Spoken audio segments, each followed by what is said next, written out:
Olá, eu vou falar um pouquinho do trabalho que nós preparamos para enviar para o terceiro CIPEC do PCM. Bom, o nosso trabalho tem como título o uso das metodologias ativas nos cursos de engenharia no Brasil a partir de teses e dissertações. E como autores do projeto, do trabalho, nós temos, no meu caso, eu, Ederson Carlos Gomes, meu co-orientador, professor Dr. Michel Corsi Batista, e minha orientadora, professora doutora Polônia Altoé Fusinato. Da onde que saiu a ideia do nosso projeto? Bom, primeira coisa é que a formação dos engenheiros no Brasil atualmente não tem sido suficiente para atender a demanda que o mundo do trabalho tem exigido. Nesse sentido, a formação do engenheiro ela ainda está muito presa a um processo tradicional, onde o aluno ainda é passivo perante a sala de aula. E nesse caso, as metodologias ativas elas surgem como um contraponto para esse processo. Dessa forma, o aluno ele tem que ser ativo no processo, ele tem que estar participando o tempo todo durante o processo de ensino. Assim sendo, novas estratégias de ensino são necessárias, que no caso são as metodologias ativas, que partem de uma perspectiva construtivista, o aprender fazendo. Dessa forma, posso definir as metodologias ativas como elas surgem como possibilidades de ensino que pode promover a compreensão dos conhecimentos para a formação do futuro egresso de engenharia, de modo a atender de forma significativa as atribuições que lhes são destinadas.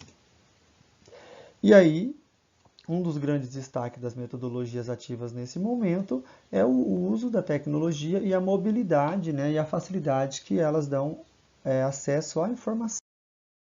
Bom, continuando então, qual foi o objetivo do nosso trabalho?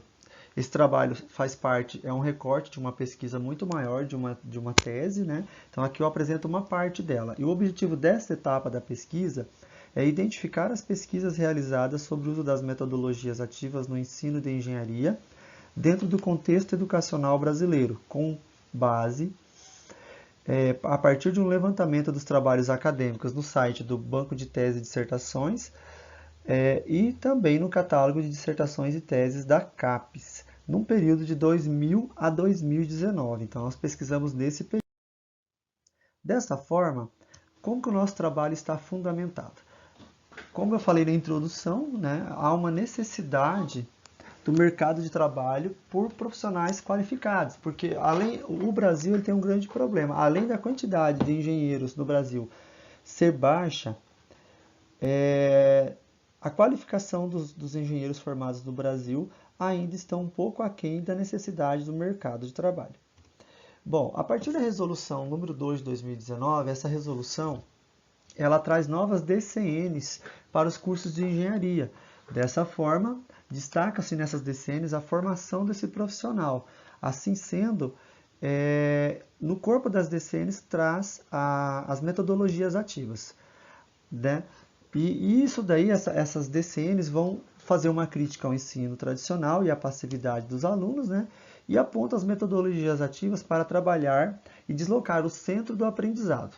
Deslocar o centro do aprendizado, saindo do tradicional, seria o seguinte: nós tiramos o foco do professor e compartilhamos com o aluno, não que o professor assuma papel secundário nesse processo. Dessa forma, essas metodologias ativas promovem o maior sentido, dinamismo e autonomia ao processo de aprendizagem em engenharia, e elas surgem como alternativas pedagógicas capazes de inovar, proporcionar um aprendizado autônomo, potencializado por recursos tecnológicos, enfrentando problemas e conflitos no campo profissional, atendendo às diversidades e demandas contemporâneas. Então, as metodologias ativas elas vão dar esse enfoque para esse momento que nós estamos precisando na formação dos. E qual foi o nosso percurso metodológico? Se trata de uma pesquisa qualitativa, Fizemos um estado do conhecimento, que seria uma ramificação do que seria um estado da arte, Por quê? Porque nós focamos somente em uma parte desse assunto. Nós procurávamos metodologias ativas em ensino de engenharia, nós não procuramos em todas as publicações, nós procuramos apenas em teses e dissertações em determinados bancos de dados. Dessa forma, se trata de um estado de conhecimento, porque o campo de pesquisa foi delimitado. Como eu disse anteriormente, foi pesquisado no site do BTD e no portal da CAPES, e nós usamos as ferramentas de seleção de busca avançada. Essa busca avançada, utilizando as seguintes palavras-chave: metodologias ativas e ensino de engenharia, ou metodologias ativas e ensino em engenharia. Nós fizemos uma seleção do tempo de recorte temporal do ano 2000 até 2019, porque esse levantamento que eu apresento para vocês nesse momento foi feito no início de 2020. Bom, e a análise dos dados foi feita a partir da análise de conteúdo de Bardan. Quais foram os resultados que por nós obtidos nesse momento? Bom, nós conseguimos 8 pesquisas que se tratavam da temática metodologias ativas e ensino de engenharia, que era o foco do nosso trabalho. Desses trabalhos, 6 eram dissertações e 2 teses. Então já indicam aí que há um campo para ser explorado. Elas foram publicadas nos últimos 5 anos, observa, então nós tivemos um total de 20 anos no período de pesquisa.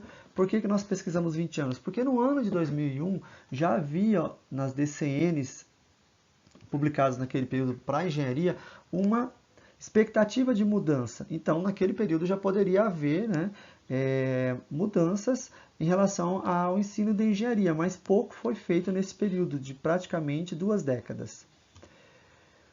Nós percebemos que foram desenvolvidas essas teses e dissertações em vários cursos diferentes e em diversas disciplinas diferentes e também em várias IEs, né? Então, ele está bastante, vamos dizer assim, espalhado, né? Essas pesquisas não estão concentradas num único polo, né? O que elas trazem de interessante é que os alunos têm que ser mais proativos quando são submetidos a estratégias de aprendizagem. Se essas estratégias forem diferentes, o aluno ele vai se tornar mais participativo, isso vai auxiliar no seu aprendizado. Todas as pesquisas mostraram que elas mostraram uma aproximação dos acadêmicos de situações contextualizadas, que exigiram trabalhos em equipe, tomadas de decisões e conhecimentos sólidos para atender as DCNs. Nesse processo, então, as metodologias ativas elas tiveram grande contribuição. Porém, um problema por nós encontrados é que elas se tratam de ações isoladas, mas que indicam um caminho próspero para a qualificação dos engenheiros. E aí as considerações finais, nós trazemos que há poucas publicações, no caso 8, né, em relação ao recorte temporal, poucos trabalhos na área de engenharia, considerando o total do período, né, desde as DCNs de 2001, como eu mencionei. Elas apresentam pontos positivos, mas há limitações que precisam ser superadas para uma inserção efetiva das metodologias ativas para o ensino de engenharia. E se trata de uma temática emergente, o que gera um campo muito amplo para as pesquisas na busca de atender às demandas contemporâneas estabelecidas nas novas DCNs para a formação dos engenheiros. Então, há um campo muito grande para ser explorado, né, nessa área, nas mais diversas disciplinas, nos mais diversos cursos de engenharia. Considerando esse período de 2000 até 2019, quantas pesquisas na área de engenharia não foram realizadas? Entretanto, né, poucas foram utilizadas como metodologias ativas. E aqui, né, eu trago as referências, né, que eu utilizei no trabalho, assim como está no artigo impresso. E eu agradeço pela oportunidade, aqui há o meu contato. Quem tiver um maior interesse sobre esse trabalho ou sobre a minha tese que fala sobre metodologias ativas, estarei à disposição. Muito obrigado.